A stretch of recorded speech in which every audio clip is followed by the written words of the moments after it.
a military officer who died by suicide after being confronted about his involvement in Fort Hood soldier Vanessa Guillen's disappearance, allegedly walked in on her showering, her family's lawyer said Wednesday. The incident is one of two alleged instances of sexual harassment Guillen, a 20-year-old private first class stationed in Fort Hood, Texas, experienced at the hands of her superiors before she went missing from the base's parking lot in April, Natalie Kawam, an attorney for the Guillen family, said at a Wednesday press conference. On Tuesday evening, authorities believe they located Guillen's body, after finding partial remains in a shallow grave near Leon River. The remains are currently being identified by a medical examiner. Now her family is demanding a congressional investigation into the military's handling of Guillen's case, alleging the probe has been riddled with lies. They lied to our faces every single day that passed for more than 2 months. My sister was sexually harassed and no one cared, Lupe Guillen, the soldier's younger sister, said at a Wednesday press conference. My sister is a human too. If this can happen to my sister, it can happen to anyone else. She deserves justice. I want Fort Hood Army Base to shut down. They're protecting one another, she added. While details of the Army's Criminal Investigation Command's probe remain under wraps, military officials revealed that a suspect involved in the case died by suicide on Tuesday after being confronted by officers about his involvement in the case. The suspect, who has not been identified, was a junior soldier from Fort Hood who fled the post shortly after human remains were found about 20 minutes away from where Guillen was last seen. The Army added that authorities also apprehended another suspect in Guillen's disappearance, a female civilian who is the estranged wife of a former Fort Hood soldier. The identified woman is currently in custody at Bell County Jail awaiting charges. We have made significant progress in this tragic situation and are doing everything possible to get to the truth and bring answers to the family of PFC, Vanessa Guillen. Chris Gray, the spokesman for Army's Criminal Investigative Organization, said Wednesday. During a Wednesday press conference with Guillen's family members and Representative Tulsi Gabbard, D-High, Kawam slammed Fort Hood and Army investigators for being evasive and accused them of covering up for 2 other suspects that are currently in custody. They falsely accounted for her at 3 p.m. the day she disappeared, said Kawam. What is the cover-up for? She was a soldier. Why aren't they transparent with the family? This was mishandled from the start. It has to be investigated. The lawyer added that the suspect, who authorities said died from a self-inflicted gunshot wound, worked with Guillen the day she vanished. Myra Guillen, the 20-year-old's other sister, also revealed Wednesday that she had spoken to that same suspect, claiming he was dismissive and laugh Ed at my face when she went to the military base to ask about the ongoing investigation. That subject, I met him, not knowing he had something to do with it. I felt he had something to do with it, and I wasn't wrong, Myra Guillen said. He had the nerve to laugh in my face and apparently now he kills himself. Why? I don't know, but whoever is responsible has to pay. Authorities say Guillen was last seen on April 22 at 1 p.m. in the parking lot of the Regimental Engineer Squadron headquarters. Her family reported her missing hours later when she stopped answering their calls and friends could not find her on the base. Officials later found her car keys, barracks room key, identification card, and wallet in the armory room where she had been working earlier in the day. Before Guillen went missing, Kawam said Guillen told family members, friends, and colleagues she had been sexually harassed by her superiors on 2 separate occasions. The family said Wednesday Guillen's sexual harassment allegations led the military base to cover up her initial disappearance. We need a congressional investigation as soon as possible. They lied to us since day one, Fort Hood. They're hiding, Myra Guillen said. For months, the Guillen family pressed the Army and lawmakers to pay attention to the case, holding several rallies and garnering the support of community groups. Once the search received national attention, the family launched the Find Vanessa Guillen campaign. Several activists and celebrities ultimately joined the effort to find answers about the soldier's disappearance. Bring back Vanessa. We won't stop until you come back, actress Salma Hayek wrote on Instagram last month. Fort Hood officials stated that since April, hundreds of soldiers have been deployed on a daily basis to search for Guillen in and around Fort Hood, as well as drones, helicopters, and dogs. On June 18, the military also launched an investigation into the sexual harassment claims, but later said in a statement they found no credible evidence Guillen was assaulted.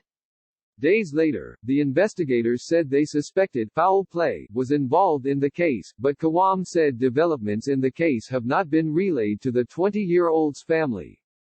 Imagine you lose your daughter and you're finding out information from the media? The command doesn't feel they owe this family anything. They're savages. They're dishonorable, Kawam said, adding that she plans to ask lawmakers to propose legislation to protect U.S. soldiers from sexual harassment and sexual assault. Tim Miller, director and founder of Texas EquiSearch, a nonprofit that assists in missing person searches, told The Washington Post the breakthrough in the case hinged on witness accounts. According to Miller, a man was seen struggling with a heavy-duty Pelican transport case shortly after Guillen disappeared.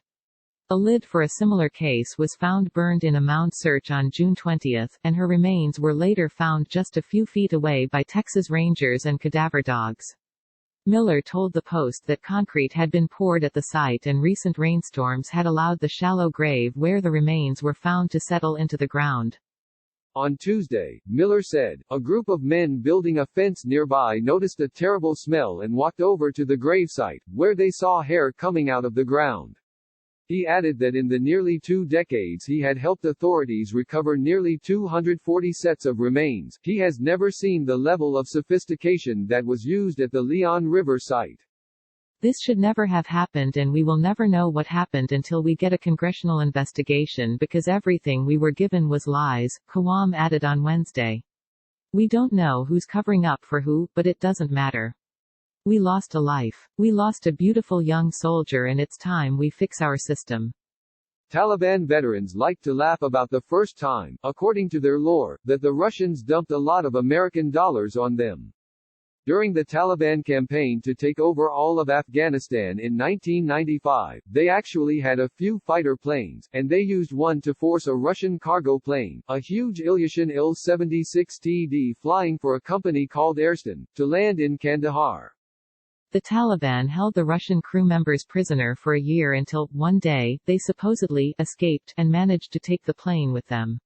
How many millions of dollars that took to arrange, the Taliban have never said, but after the long, bloody decade of the 1980s throwing off Soviet occupation, squeezing the Russians for money like that remains a source of amusement. Mullah Manan Niazi, who was the spokesman for Taliban leader Mullah Omar in those days, brought up the incident when the Daily Beast asked him about reports that the Russians have offered, and perhaps paid, bounties to Taliban who kill American soldiers. The Russians paying U.S. dollars, it's not odd for the Taliban, he said, his voice fraught with irony over the encrypted phone call as he recalled the Harassed incident. As for the current situation, the Taliban have been paid by Russian intelligence for attacks on U.S. forces, and on ISIS forces, in Afghanistan from 2014 up to the present. In the world of intelligence gathering, such a statement from such a figure would be worth noting, and just the kind of thing that could lead to what the Trump White House has called inconclusive reporting the Russian offer of bounties to kill Americans. Mullah Manan Niazi was a very senior figure in the Taliban when they were in power, and also when they were driven into exile and underground after 2001. But since the death of Mullah Omar was made public in 2015, he has been a dissident and liable to be killed by the current Taliban leadership if it catches up with him. They have accused him of collaborating with the CIA and the Afghan government's intelligence service, the National Directorate of Security (NDS), which he denies. So, Niazi speaks as someone who knows the organization and its top people very well, but who also has an agenda very different from theirs, with his own reasons for confirming the bounty story, and he does not offer further specifics on that. But he does offer details about what he says are the long-standing ties between the Taliban and the Russians as well as the Iranians, and U.S. officials have been tracking those developments. A U.S. intelligence report about Russian assistance to the Taliban has circulated on Capitol Hill and throughout the national security apparatus over the last several days. According to 3 individuals who have read or who are familiar with the report, the assessment is long and covers the span of several years, focusing generally on how Russia provides support, including financial assistance, to the Taliban. The report also touches on the Russian bounties first reported by the New York Times, though those who read the report say that data point is circumstantial and that the investigation is ongoing. 2 individuals who spoke to the Daily Beast, though, said it is clear from the report that there's an increased risk for U.S. troops in Afghanistan because of Russia's behavior. In important ways, this classified report mirrors an unclassified document produced last month by the Congressional Research Service, which offered a crisp summation. In the past 2 years, multiple U.S. commanders have warned of increased levels of assistance, and perhaps even material support for the Taliban from Russia and Iran, both of which cite Islamic State (ISIS) presence in Afghanistan to justify their activities. Both nations were opposed to the Taliban government of the late 1990s, but reportedly see the Taliban as a useful point of leverage vis-a-vis the United States. We introduced 2 Taliban to the Russians undercover as businessmen, said Niazi, looking back on operations when he was still part of the Taliban insurgent leadership. They went to Tajikistan and Kyrgyzstan. With Russian-supplied funds, we purchased oil, wheat and flour and imported it to Afghanistan and then sold it there. That's how we converted Russians' funds to cash in Afghanistan. Both men, contacted by the Daily Beast, vehemently denied such activity. I don't want to comment, I don't even want to talk about Niazi, said one of them who, as a matter of fact, pays frequent visits to Moscow. Niazi is our enemy and playing into the hands of the NDS. Other monies come through the Hawala system, which originated in India and is used throughout South Asia and, now, in many other parts of the world. The U.S. Treasury notes Hawala is distinguished by trust and the extensive use of connections such as family relationships or regional affiliations.